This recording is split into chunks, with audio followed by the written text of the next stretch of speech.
step under here, my light shining at. I need you to help me out. We're going to make it from line. Can you hold on to the end of that tape for me real tight? That's good. Set that on the ground right there in front of you. Oh!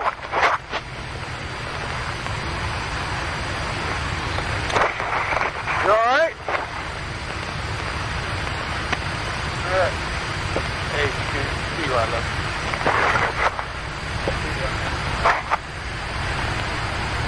Yeah, breast dude, come around here. Brittany Douglas was born June 19, 1995. She was a freshman at New York University and had dreams of becoming a lawyer. Tyler Williams was born on October 30th, 1995. He was a freshman at St. John's University with a full basketball scholarship. His dream was to become a pro basketball player. One night, Brittany was driving on the highway to her parents' house for a visit. On this same highway, Tyler was driving home from a party intoxicated without someone sober at his side. When he made a wrong turn, this was where Brittany encountered Tyler for the first and last time, killing her in the wreck. I lost my scholarship. I got kicked out of school. I just have to take one more drink. One more drink. No, nothing.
I got pulled over actually right on Main Street. I don't know why I got pulled over.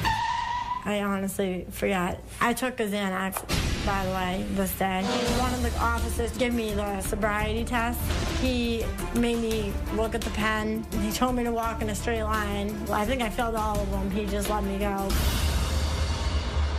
When the cops brought you home the other day, they gave you a field sobriety test. Yeah. They wanted you to walk a straight line. They wanted you to follow the pen with your eyes and like stand on one foot, do all that sort of stuff, right? You couldn't do any of it by your own description, right? Right. That means you were motor impaired. Right. And which means you were driving under the influence. Why they brought you home instead of put you in jail, I have no idea. But you admit you couldn't even pass a motor skills test in the field, right? You were operating a motor vehicle under the influence, and you don't have the right to do that, and I would have put your butt in jail if I'd stopped you. Seriously.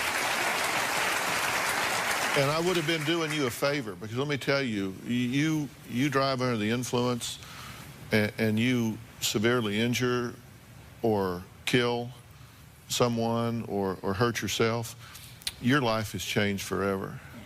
This cute party girl, it's not so cute when somebody's paralyzed for the rest of their life because you wanted to go out and party.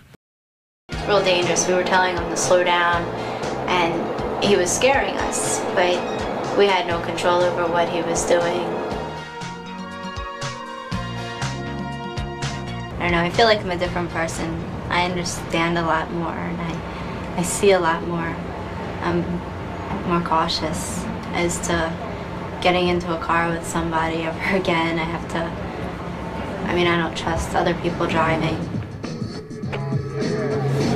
He looked perfectly fine when I got into the car with him. So but it was risk-taking. I hadn't seen him drinking, but if I had used my common sense, I would have known that he had been. He was going about 70 miles per hour around these curves, and it's real dangerous. We were telling him to slow down, and he was scaring us, but we had no control over what he was doing. And the next thing I know is we were spinning. We were in a spin, and we hit a telephone pole.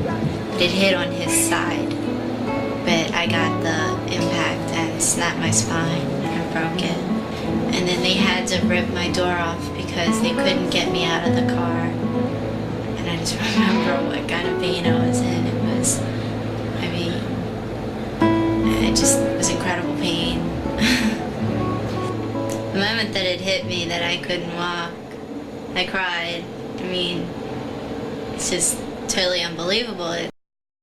It is so true that the alcohol in your system, the only way to get rid of it is to metabolize it, to let time remove it from your system. It can't be shocked out of you with a cold shower. It can't be reduced with a cup of espresso or latte. It can't be reduced by now eating a pizza thinking, oh, now I'm going to sober up. It doesn't work that way. For every drink, it takes a minimum of an hour to get out of your system. If you're smaller or more petite, or your liver doesn't work as well, it takes even longer than the average. So I just got off the phone with Declan. I guess he picked up 2 handles of vodka. He's being pretty smashed tonight. Alright, man, I just want to get wasted. Okay. Let's get the hell out of here. Yeah! Where you at, kid? Yeah, a hole in the wall. In the old master, what a life's the ill. Beastie these boys, homie, check your head. Catch me if you can, running with the gingerbread man. Time live, attacking the kegs. Here's a song, my friend, a beautiful hangover, rolling with fam. Pass the pen, I execute hotlines. Drink them under the table, they early and give a peace sign. Still spaced out, cousin Balky. Sipping Jack diet like South Beach. Dude, this is like the best. I love this stuff. It tastes so good. I'm starving, man. You wanna go somewhere? Yeah, let's head over to Mickey D's. I love their burgers. Yo, Declan, you want some burgers? Dude, he's passed out. Check if he's breathing. I can't go back there. Check if he's breathing. Alright, man. Yo, Declan, you breathing? He's not breathing, man. Yo, I'm gonna check his pulse. Dude, he's knocked out, dude. What, we gotta do something, man. He's like, what? What do we do? Go to the hospital. Go to the hospital, man. Nah, I ain't going to the hospital. We'll like I'm drop not going to the hospital. I'm not going to the hospital, man. We'll drop him in front of the hospital. They'll take care of it. We just gotta leave him on like the sidewalk or something. And they'll get him. They'll get him. Alright. They'll get him, okay? Alright. Dude, get him out. Get him out. Get him out. Get him out. Get there. Get there.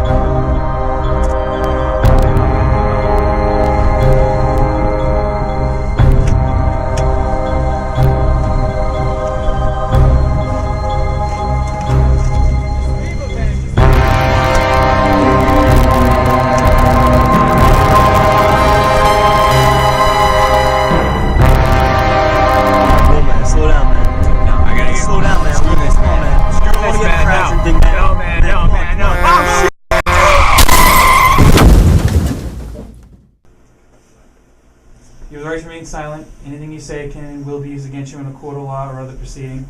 You have the right to talk to a lawyer. If you cannot afford one, one will be appointed for you without cost to you. If you do wish to speak now, you can stop speaking at any point in time to consult with a lawyer. Do you understand what I have read to you?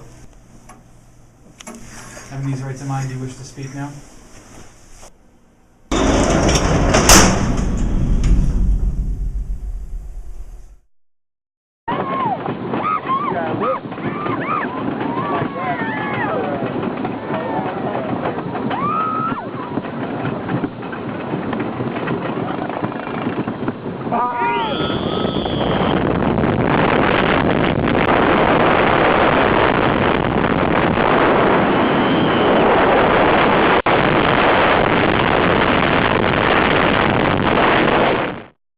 So if you're ever out with friends and you have a situation where one of your friends has a seizure due to drug or alcohol abuse or withdrawal, the most important thing to do is to guard their head. Make sure that they don't hit their head on something firm. You do not do anything other than that except protect them and call 911 immediately. Do not leave them there. They can choke on their own tongue. They can vomit in their mouth. That vomit then can go down into their windpipe and cause a lot of complications and respiratory failure. One of the most important things is to put them into what we call rescue position, which is fetal position on their side. That way, if they do vomit contents, it comes out of their mouth, and that way their tongue doesn't fall into the back of their throat and close off their airway. You should not attempt to put anything in their mouth. In the past, they used to recommend that you put a wallet or a spoon in the person's mouth in order to keep them from biting down too hard or from biting off their tongue, but that is not recommended anymore.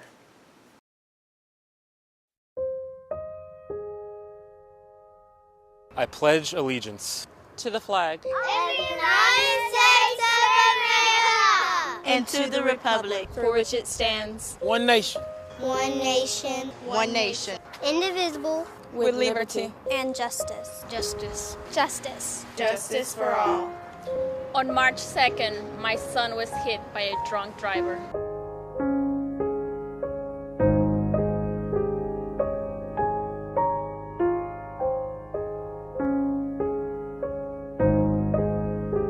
I pledge. I pledge. I pledge. I pledge.